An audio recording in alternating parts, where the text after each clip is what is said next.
یہ آپ نے بہت مناسب بات کی ہے. دیکھیے ہندوستان میں جو افراط زر اگلے سال کے لیے پروجیکٹ کیا گیا ہے، یعنی کہ 21-22 جو اس وقت چل رہا ہے رواں سال، وہ تقریباً 5% ہے.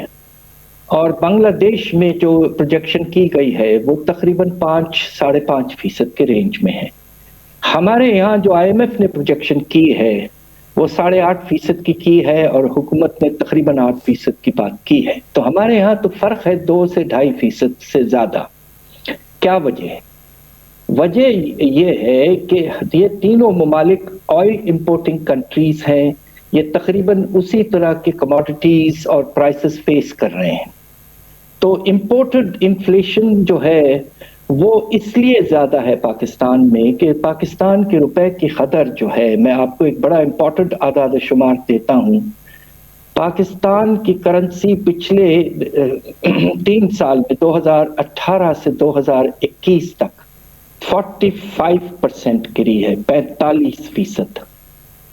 بنگلہ دیش کی صرف 3% اور ہندوستان کی 16%. یہ ہے اصل وجہ. اور یہ انٹرنل اس لحاظ سے ہے کہ ہمارا کرنٹ اکاؤنٹ کا خسارہ باقی ملکوں سے، ساؤتھ ایشیا کے، ان سے زیادہ ہے. صرف ایک ایکسیپشن ہے نیپال کا، مگر باقی دوسرے ملک جو ہیں ہندوستان، بنگلہ دیش اور سری لنکا، ان کے کرنٹ اکاؤنٹ ڈیفیسٹس پچھلے 3-4 سال سے کچھ کم ہم سے رہے ہیں. بنگلہ دیش کے تو بہت کم ہے. تو یہ ایک فیکٹر ہے. دوسرا فیکٹر یہ بھی ہے کہ پاکستان میں منی سپلائی کی جو ایکسپینشن کا ریٹ ہے وہ کچھ زیادہ ہے بنسبت یہ 3 ملک، بنگلہ دیش، آپ کا ہندوستان اور نیپال. اس کی کیا وجہ ہے؟ وجہ یہ ہے کہ ہمارے یہاں کا جو خسارہ ہے بجٹ کا خاص طور پہ، وہ بہت تیزی سے بڑھا ہے پچھلے 3 سال میں. اور اس کی وجہ سے جو ایکسپینشن ہوئی ہے منی سپلائی میں، اس کا بھی اثر افراط زر پر ضرور پڑا ہے. اب آپ یہ دیکھیے کہ 2018-19 میں تقریباً 19% اضافہ تھا منی سپلائی میں. یہ بہت ہی اونچا لیول ہے. پچھلی حکومت کے زمانے میں یہ 11 سے 12% ہوتا تھا. تو اس لیے بھی یہ ایک فیکٹر ہے، ڈومیسٹک فیکٹر. تو اس وجہ سے یہ 2 فیکٹرز آپ کمبائن کر لیں، روپے کی گراوٹ اور بجٹ ڈیفیسٹ میں اضافہ، تو اس لیے پاکستان میں افراط زر 2.5% سے لگ بھگ کم ان باقی ملکوں کی کم ہے پاکستان کے کمپیریزن میں افراط زر. مطلب جو زید صاحب آپ بھی بتائیے گا کہ جو دلیل ہے حکومت کی کہ جی بین الاقوامی مہنگائی ہو رہی ہے اس لیے پاکستان میں مہنگائی ہو رہی ہے. ظاہر بین الاقوامی مہنگائی ہے، اس میں کوئی شک نہیں ہے، مگر کیا پاکستان میں مہنگائی زیادہ ہونا، بھارت بنگلہ دیش سے زیادہ ہونا، اس میں دوسرے بھی فیکٹرز ہیں یا صرف بین الاقوامی مہنگائی پہ ذمہ داری ڈالی جا سکتی؟ یہ بات آپ کی صحیح ہے کہ ساری دنیا میں قیمتیں بڑھی ہیں، سپلائی سائڈ پرابلمز ہیں، سپلائی کنسٹرینٹس ہیں، مال مل نہیں رہا، خام مال نہیں مل رہا، ساری دنیا میں ہو رہا ہے. لیکن دیکھیں ایک تو اگر وہ کرائسس ہے، اس کے بعد اگر آپ یہ کر رہے ہیں کہ اپنے روپے کی قدر، کرنسی کی قدر آپ اور مزید خراب کر رہے ہیں، تو آپ اپنے اوپر کو 2 دفعہ تھپڑ مار رہے ہیں. ایک تو یہ کہ دنیا میں جو ہو رہا ہے وہ اس کو ایڈجسٹ کرنے کے بجائے اس حقیقت کو تسلیم کر کے اس کے ساتھ ساتھ کچھ کوئی ایسا کوئی کیا کہنا چاہیے سولوشن ڈھونڈنے کے بجائے آپ روپے کی قدر کر کے آپ دوہرا نقصان دیں. جب آفت آ پڑتی ہے اس وقت کوشش یہ ہوتی ہے کہ چیزوں کو ٹھیک کیا جائے. یہ نہیں ہوتا کہ مزید اپنے آپ کو مارا جائے. آپ صحیح کہہ رہے ہیں کہ اس خطے میں ہماری جو افراط زر ہے وہ بڑھ رہی ہے، اور اس کی بنیادی وجہ یہی ہے، اور ممالک بھی امپورٹ کرتے ہیں، اس کی بنیادی وجہ یہ ہے کہ جس رفتار سے اور جس رخ سے ہماری قدر، روپے کی قدر بگڑتی جا رہی ہے، خراب ہوتی جا رہی ہے، وہ اسی کا یہ اثر ہے. اور ہمارے وزیر خزانہ جو ہیں، جو تھے اور جو دوبارہ بن جائیں گے، اور گورنر اسٹیٹ بینک کہتے ہیں کہ نہیں یہ تو ہونا ہی ہے، تو اس کا مطلب ہے کہ پاکستان کے عوام 220 ملین 22 کروڑ کے عوام جو ہیں ان پر یہ مصیبت چلتی رہے گی، بڑھتی رہے گی. ہو سکتا ہے کچھ لوگ جو باہر بیٹھے ہیں ان کو فائدہ ہو. بھائی صاحب یہ بتائیے گا کہ اب ظاہر حکومت امپورٹس کم کرنا چاہتی ہے، روپیہ گرا رہی ہے، مہنگائی آئے گی، شرح سود میں پہلے اضافہ نظر آ رہا ہے، کل جو ٹریجری بلز کا آکشن ہوا اس میں نظر آیا کہ اضافہ ہو رہا ہے. آپ کو لگتا ہے کہ معیشت 5% کی ترقی دکھا پائے گی یا ہم پہلے ہی معاشی سلو ڈاؤن کی طرف جا رہے ہیں اور 5% نہیں اچیو کر پائیں گے؟